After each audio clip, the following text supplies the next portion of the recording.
Luck है, तू ही तेरा लक है। इस पल में जियो, वक्त को जाने ना तो, अब दिल में जो आग है उसे बढ़ जाने दो। तेरी शान की पहचान हो, कुछ ऐसा कर दिखाना कि ना तेरा ये ज़माना, तेरा ना तेरा ये ज़माना। नमस्ते, मैं नागपुर में राय सोनी इंस्टीट्यूट में आकर I am very happy, I am grateful. आज का विषय जो हमने चुना है कि young Indians and their young and new India, इसके बारे में we have gathered some introductory things. Actually जिस तरीके के इंडिया मैं चाहती हूँ वो ये होना चाहिए कि सबसे ज़्यादा हमारे यहाँ अनएम्प्लॉयमेंट को दूर किया जाए, एम्प्लॉयमेंट हो, एजुकेशन हो और गरीबी दूर हो। I want a big change in a judicial system. Like it should be secure to everyone. It should be a secure place for every woman to roam around. Even it's a 1 a.m. or 2 a.m. जो हमारा देश है वो कृषि प्रधान देश है, तो यहाँ पे किसान दिन पे दिन हम देखते हैं कि आत्महत्या करते जा रहे हैं। तो मैं चाहता हूँ कि कृषि को भी जो यूथ है वो एज अपना एम्प्लॉयमेंट देखे और वो इसमें जाए। आने वाले 10 सालों में मैं ऐसा भारत देखना चाहती हूँ जो इमोशंस के साथ नहीं चले, जो वैल्यूज़ और एथिक्स के साथ में सच्चाइयों से रूबरू होते हुए आगे बढ़े। As soon as we work for the nation and not for ourselves, जो कि अभी इंडिया के almost every the youth or the old people उनकी mentality है कि they work for themselves first and then for the nation. So of course I would like to see that change in mentality.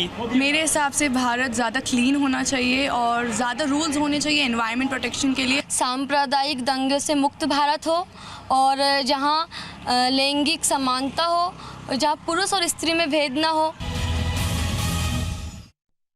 समझा आपने क्या आज का युवक चाहता है अपने देश से, अपने आप से।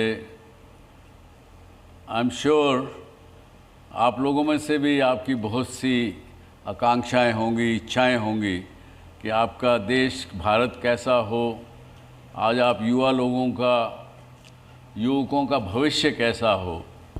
आपके भी मन में बहुत से प्रश्न होंगे। आज हम उन सब प्रश्नों पर चर्चा करेंगे।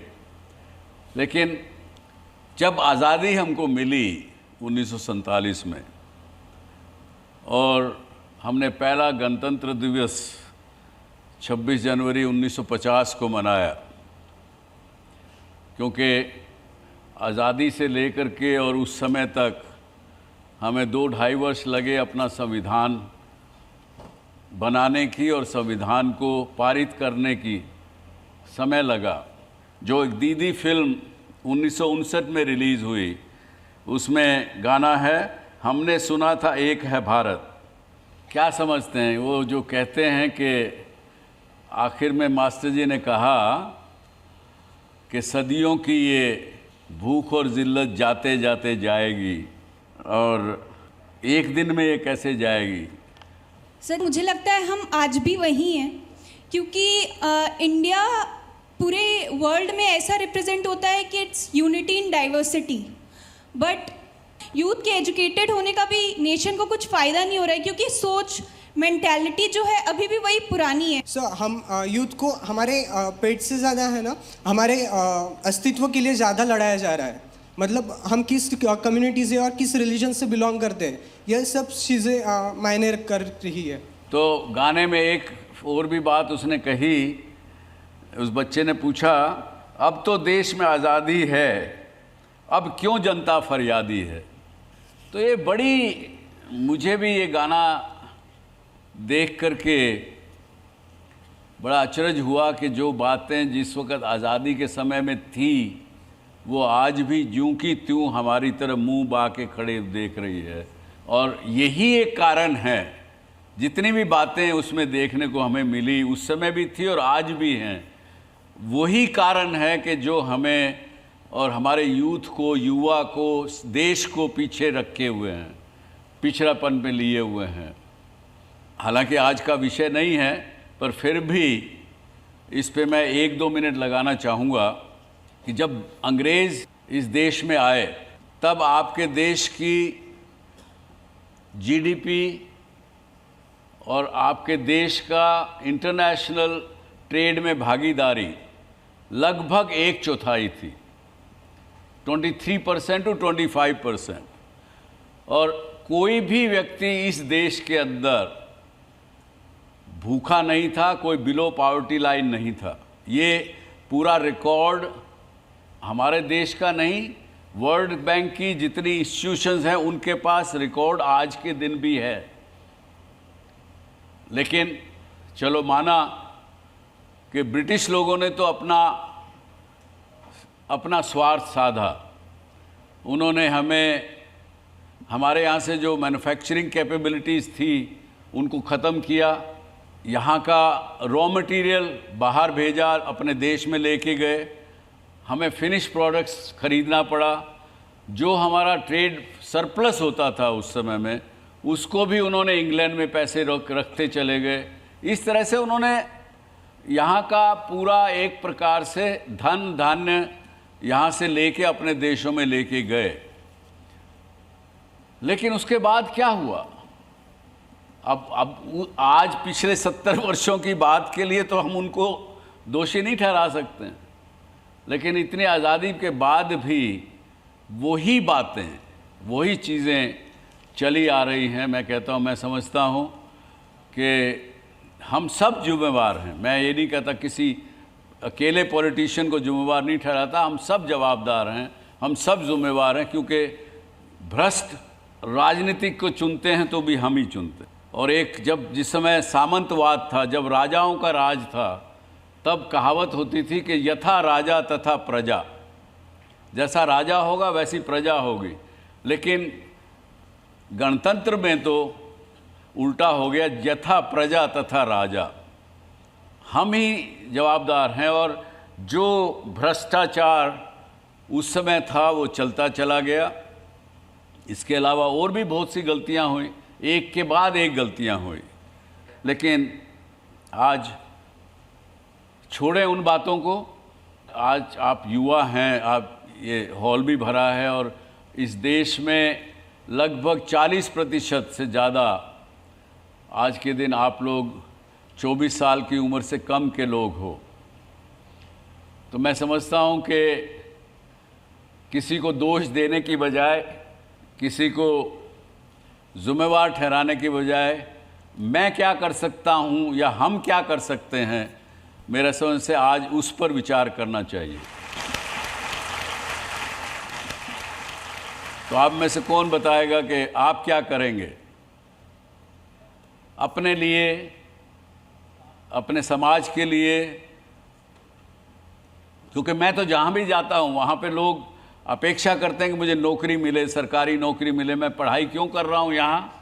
अगर मैं ये प्रश्न पूछूँ आपको कि आप ये पढ़ाई क्यों कर रहे हो, इतना अपने माता पिता का पैसा खर्च कर रहे हो, सब कुछ कर रहे हो, अपना समय लगा रहे हो, तो 70% 80% लोग ये कहेंगे कि मैं नौकरी करना चाहता हूँ या नौकरी करना चाहती हूँ।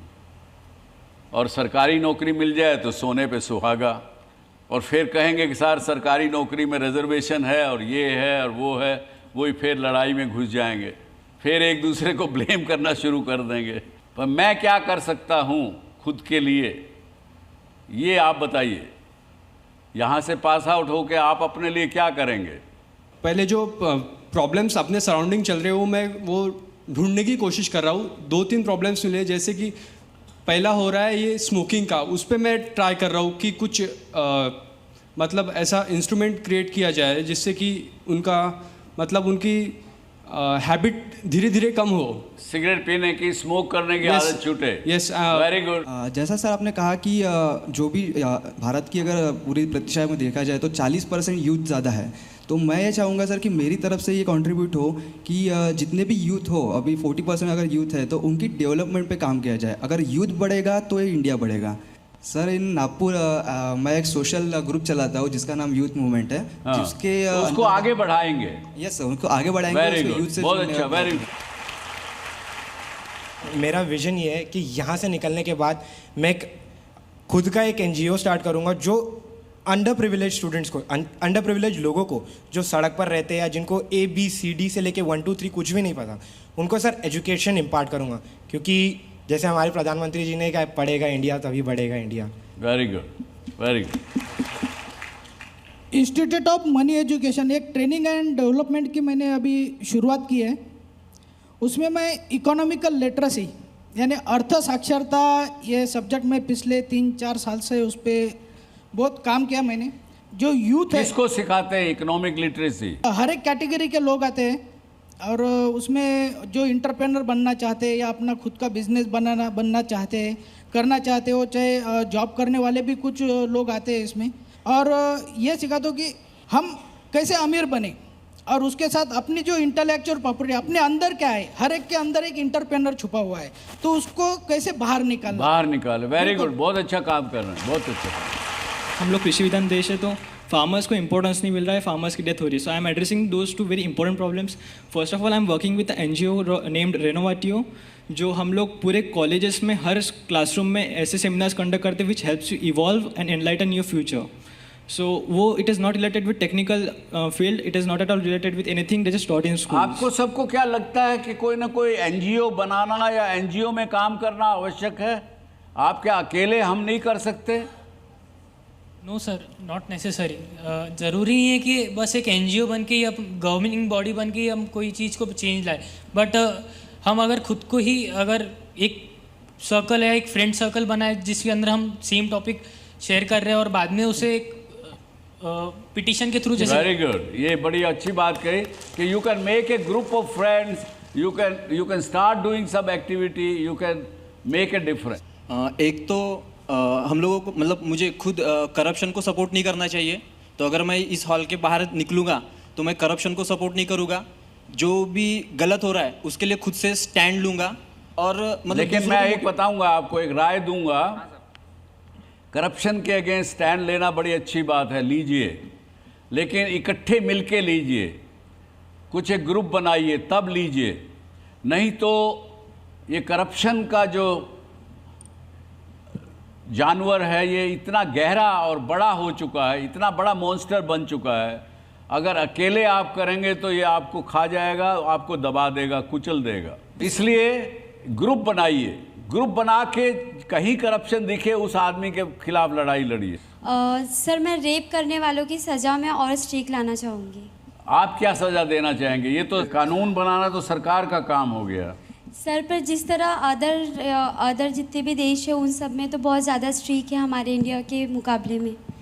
जो भी कानून है रेप करने वालों के। ठीक है, पर एक इसको दूसरे तरीके से भी सोचिएगा कि यदि आप अपने कुछ 10-15 लड़कियां, महिलाएं इकट्ठी हो जाएं, आप 10 लड़कियां अगर यहाँ इकट्ठी हो जाएं और नागपुर के अंदर एक ऐसा प्रचार करें मिलजुल के कि किसी को डरने की ज़रूरत नहीं, कोई आदमी रेप कर नहीं सकता, औरत कमज़ोर नहीं है, औरत बड़ी सशक्त है, और हम मिलजुल करके जो भी कोई ऐसा नीच कर्म करेगा उसको करने ही नहीं देंगे। ये ताकत लाइए, महिलाओं के अंदर ये ताकत आनी चाहिए, और ताकत है आप लोगों में। और यहाँ मुझे आज खुशी है कि यहाँ पे 50% से ज़्यादा गर्ल्स बैठी हैं। आपके अंदर जितनी ताकत है आदमियों में ताकत नहीं है। वो किसी आदमी को देखा 9 महीने बच्चा पेट में पैदा कर रख सकता है क्या? इतनी पीड़ा, इतना तकलीफ़, वो सहन शक्ति जब स्त्री में है और पावर भी है आपके अंदर, उसको पहचानिए, उसको जागरूक करिए। ये आपको प्रार्थना करूँगा।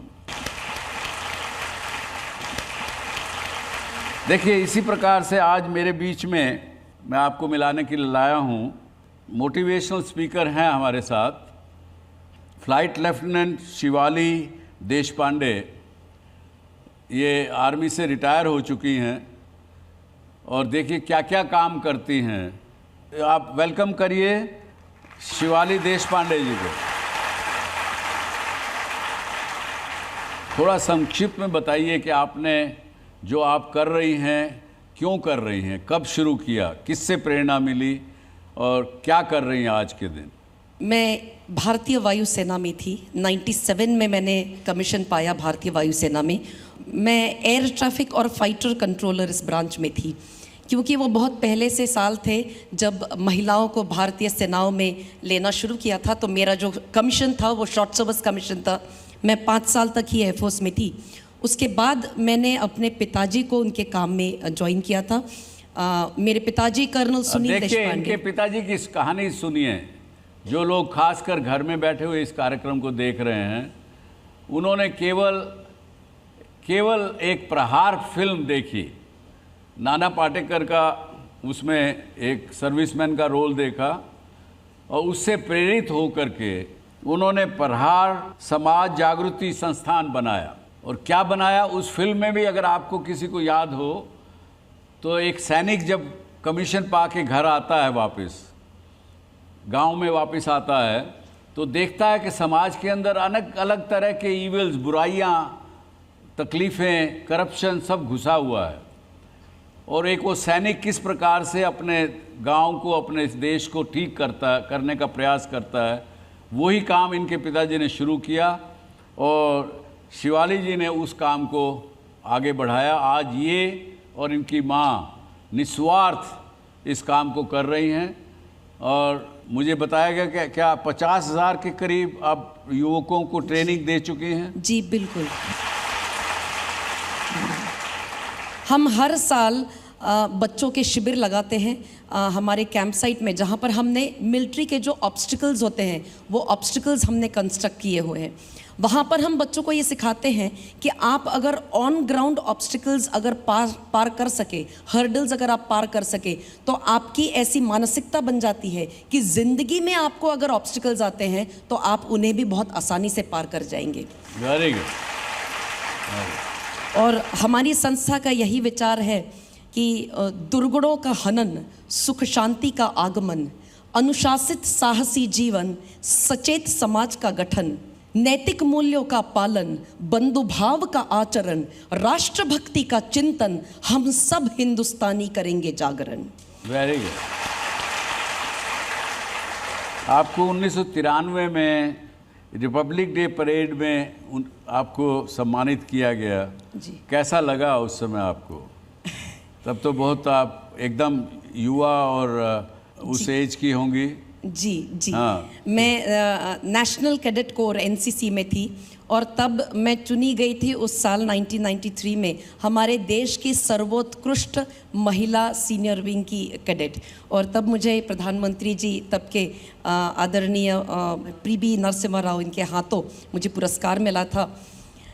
तब जो फीलिंग आई थी वो ऐसी थी कि मैं पूरे देश की युवाओं को रिप्रेजेंट कर रही हूँ। और तब सपने बहुत थे आँखों में।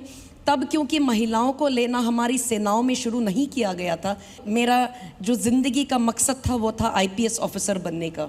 क्योंकि बचपन से मैं मेरे पिताजी के साथ रही हूँ, उनको मिलिट्री में देखा हुआ है, तो कहीं ना कहीं मुझ में एक रिबेलियस एटीट्यूड था कि मैंने कुछ हट के और कुछ अलग करके दिखाना। लेकिन आपको क्या लगता नहीं कि आज समाज में, देश में जब आप देखते हैं कि कितना स्वार्थ, कितना स्तर नीचे गिरता चला जा रहा है, तो आपको गुस्सा नहीं आता क्या?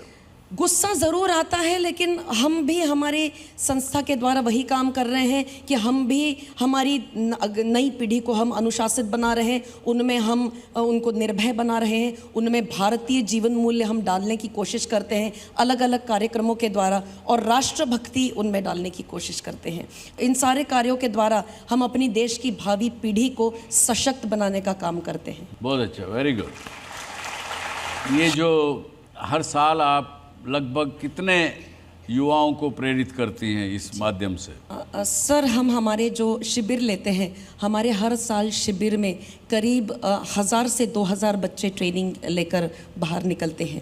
हमारे ये जो शिविर होते हैं वो 1 दिन का होता है, 7 दिनों के होते हैं, 3 दिनों के होते हैं। तो मैं आपको एक सलाह देना चाहूँगा, इस प्रहार संस्था को आप देश के और कोनों में भी उसकी ब्रांचेस खोलिए। बिल्कुल। और आपकी सोच के जैसे लोग और बहुत मिल जाएंगे।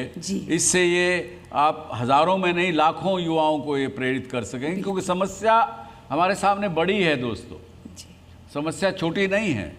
तो बहुत अच्छा होगा आप इस कार्यक्रम में आए। आपका बहुत बहुत आभार, बहुत बहुत धन्यवाद। और ये हमारी फाउंडेशन की ओर से एक छोटा सा ट्रॉफी है।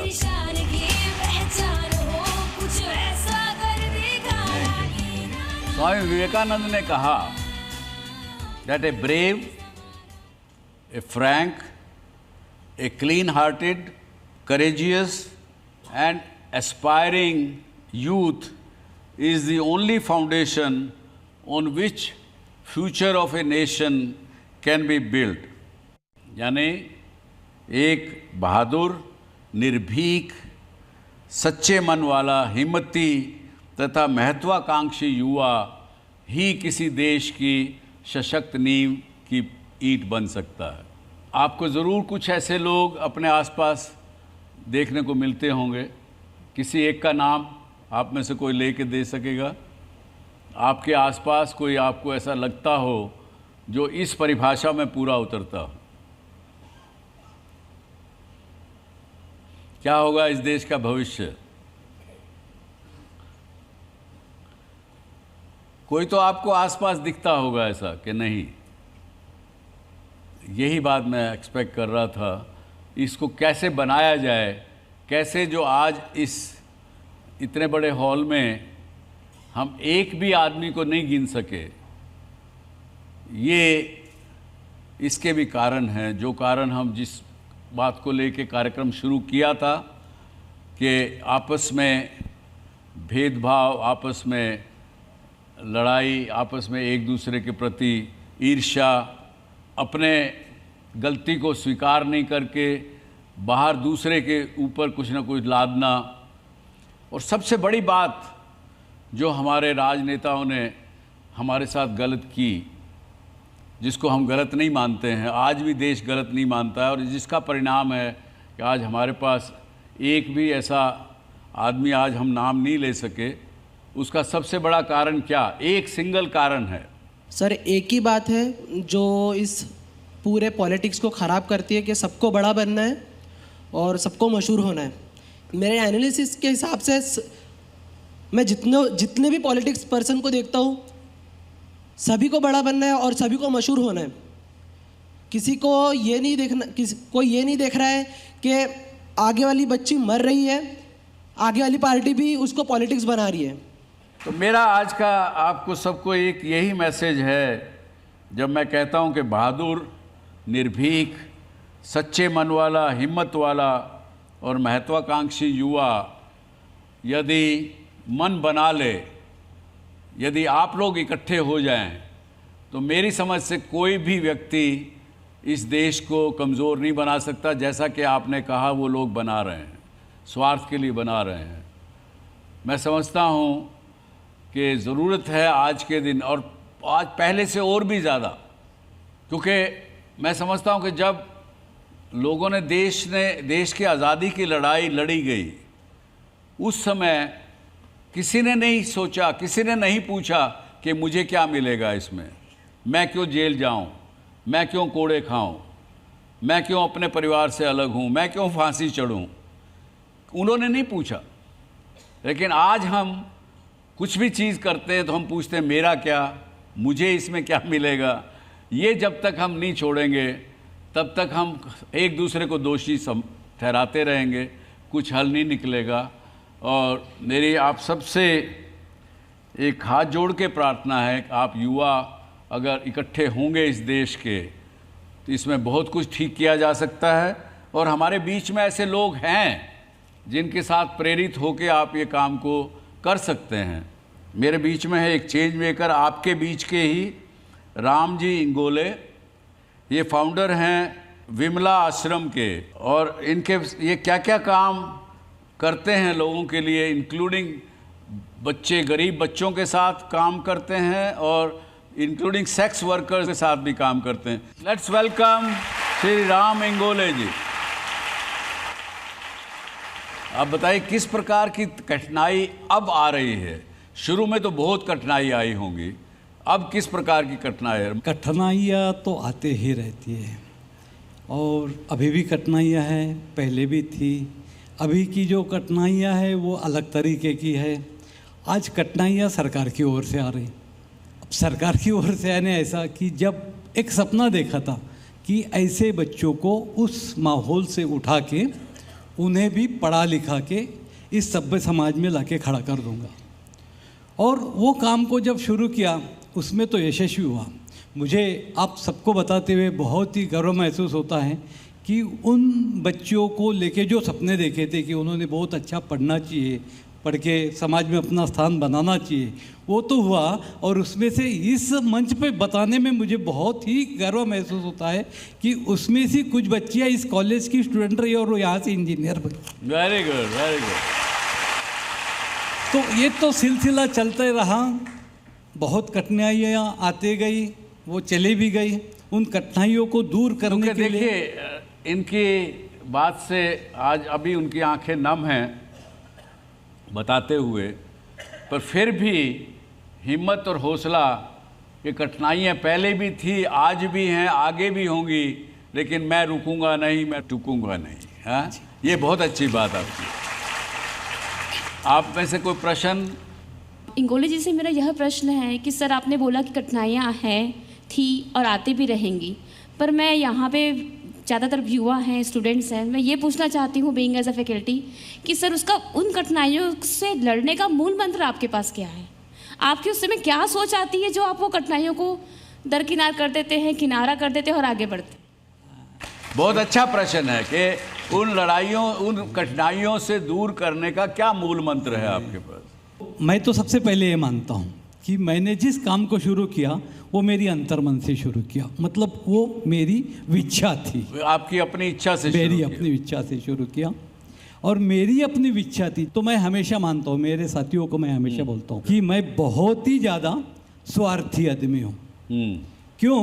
कि मैं सबसे ज़्यादा महत्व मेरे इच्छाओं को देता हूँ।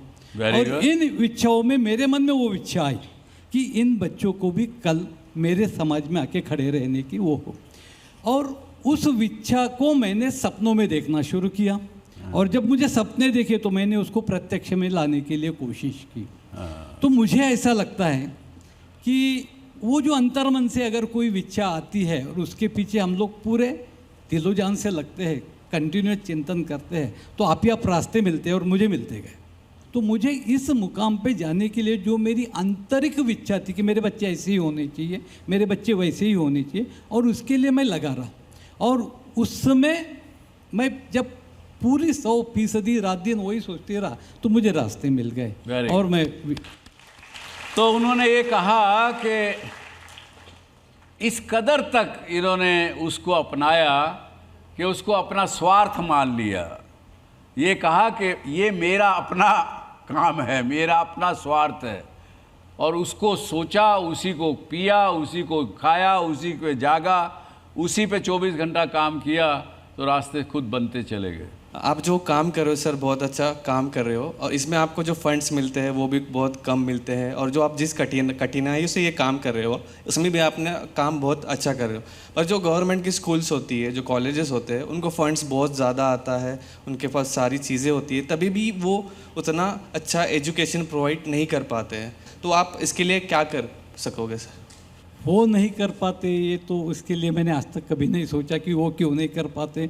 ये इस देश का सिस्टम बहुत ही विचित्र है, मैं नहीं बोल पाऊँगा, और मैं कोई विचारवंत भी नहीं हूँ, कभी मैंने वो साइड में सोचा भी नहीं।